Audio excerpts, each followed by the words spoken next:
यशोदानंदन भगवान की जय। बाल कृष्ण लाल की जय। लक्ष्मी मैया की जय। श्री वृंदावन धाम की जय। गिरिराज भगवान की जय। 84 कोस ब्रजमंडल धाम की जय।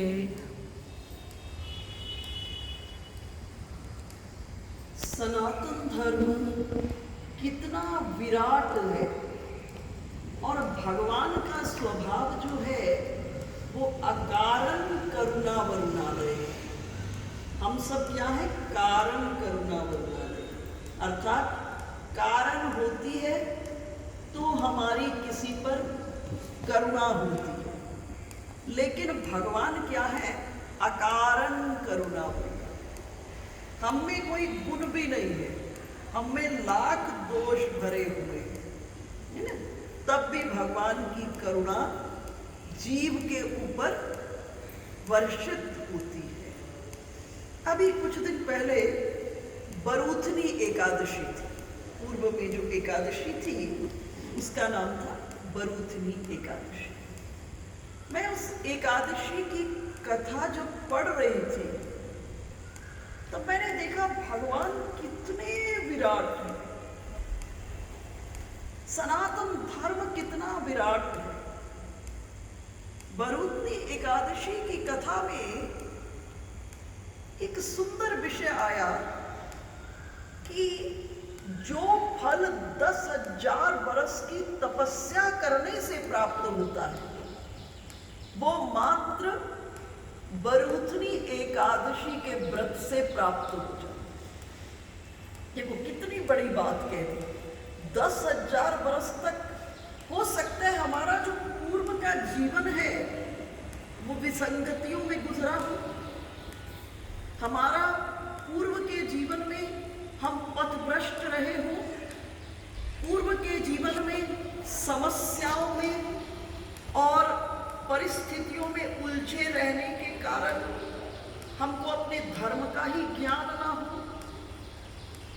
ऐसी स्थिति हम सबकी होती है। लेकिन जब मैंने इसको पढ़ा तो मैं आश्चर्यचकित रह गई कि 10,000 बरस की तपस्या का फल जो प्राप्त होता है वो एकमात्र बरूथनी एकादशी के व्रत से प्राप्त हो जाता है। ठीक है, तो कितनी बड़ी प्रभु की करुणा है और एकादशी व्रत का कितना बड़ा महत्व है। एक हमारे बुजुर्ग लोग एक कहावत कहते हैं, जब जागे तभी सवेरा। हमको जरा सा इस बात का एहसास हो जाए तो जीवन के भीतर में पूर्व में हम गफलत में रह गए, हम परिस्थितियों में उलझे रह गए, हम परेशानियों में उलझे रहे, हम विषमताओं के भीतर में उलझे रहे। लेकिन जैसे हमको इस व्रत की महिमा का ज्ञान हुआ और ज्ञान होते ही प्रभु की इतनी बड़ी कृपा हमको प्राप्त हो जाए। फिर इसी कथा की महिमा में आगे क्या चर्चा कर रहे हैं कि जो फल एक घोड़े के दान से होता है, एक घोड़े के दान से जो फल प्राप्त होता है उससे अधिक फल हाथी के दान से प्राप्त होता है, उससे अधिक फल भूमि दान से प्राप्त होता है।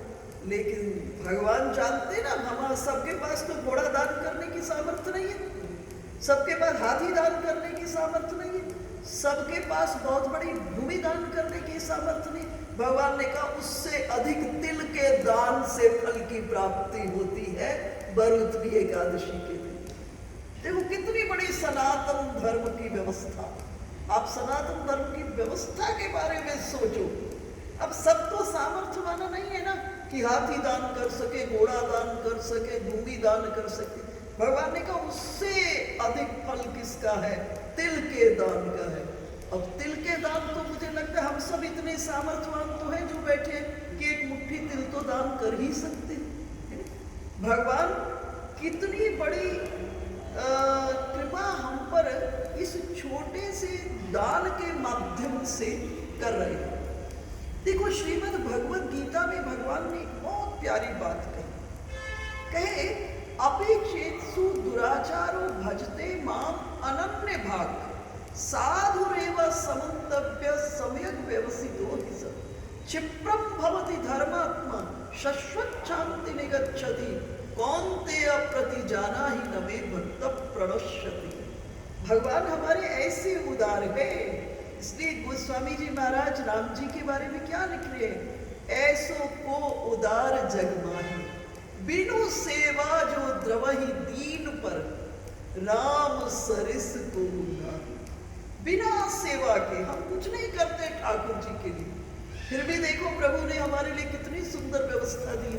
हमें जल दे रहे हैं, हमें भूमि दी, हमें आकाश दिया, हमें वायु दिया, हमें अग्नि दी। इतना ही नहीं, हमारे लिए सुंदर सुंदर पेड़ों पर फल लगा दिए, हमारे लिए सुंदर सुंदर भगवान ने नाना पदार्थों को रच करके हमको प्रसन्न करने की कोशिश की प्रभु ने। तो भगवान कह रहे हैं अपि चेत्सु दुराचार, कितना मर्जी दुराचारी हो, कितना मर्जी व्यभिचारी हो, कितना मर्जी अनाचारी हो, लेकिन जैसे ही वो मेरी शरण में आ जाता है, भजते माम अनन्य भाव, जैसे ही वो मेरी शरण में आके अनन्य भाव से मेरे से जुड़ता है, ठाकुर जी क्या कहते हैं, कहते हैं मैं कहता हूं तुम उसे साधु मान लो। पूर्व में क्या रहा इसके बारे में मत सोचना, लेकिन जैसे ही होश आया, हमारे यहाँ दो शब्द हैं, एक है प्रायश्चित और एक है पश्चाताप। प्रायश्चित का अर्थ है कोई अपराध हमसे हो गया, शास्त्र ने हमको कोई दिशा निर्देश किया, किस अपराध से मुक्त होने के लिए आप ये व्रत करो, ये अनुष्ठान करो, ये दान करो, ये यजन करो, हम वो कर लेते हैं, ठीक है। लेकिन उस कुकृत्य का जो हमसे अपराध हुआ है, उसका मन में ग्लानि नहीं हुई, पश्चाताप नहीं हुआ कि हमसे ये कैसे हो गया। और अब ये संकल्प ले लिया कि तब तो हो गया हम तमोगुण में थे, तब तो हो गया हम मोह में थे, तब तो हो गया हम आसक्ति में थे, लेकिन अब संकल्प ले रहे हैं कि अब जीवन में पुनः इसको दोहराएंगे, पुनः नहीं दोहराएंगे। अर्थात प्रायश्चित तो कर रहे हैं, लेकिन प्रायश्चित से पहले पश्चाताप। अगर खाली प्रायश्चित करोगे तो दोबारा अपराध होने की संभावना है, लेकिन प्रायश्चित से पहले पश्चाताप, भयंकर पश्चाताप, ये अपराध मैंने कैसे माता पिता को कष्ट दे दिया, कैसे मेरे भाई का धन अपहरण कर लिया, कैसे मैंने जगत में किसी को कष्ट दे दिया। जैसे ही अपने अपराध का स्मरण और उसके बाद ग्लानि, और जो ग्लानि हो जाएगी और संकल्प में बांध लिया कि पुनः इस अपराध को दोबारा नहीं करेंगे, तो जीवन में दोबारा अपराध नहीं हो पाएगा। तो भगवान ने क्या कहा, कितना मर्जी दुराचारी, कितना व्यभिचारी, कितना अनाचारी, कैसा बड़े से बड़ा पापी हो, लेकिन जब वो मेरी शरण में आ जाता है, तो भगवान कहते मैं कहता हूं तुम उसे साधु मान लो।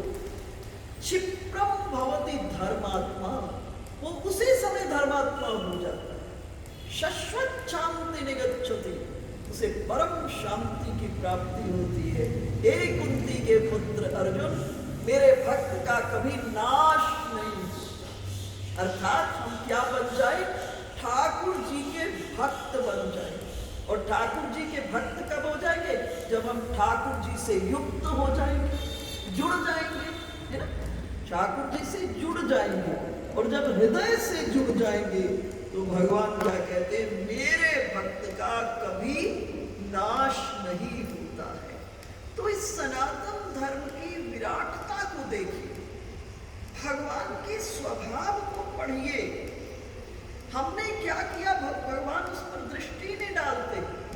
जैसे ही हम प्रभु के साथ अनन्य भाव में शुद्ध संकल्प करके या पुनः इस अपराध को जीवन में नहीं दोहराएंगे, उसी वक्त जीव की शुद्धि हो जाती है।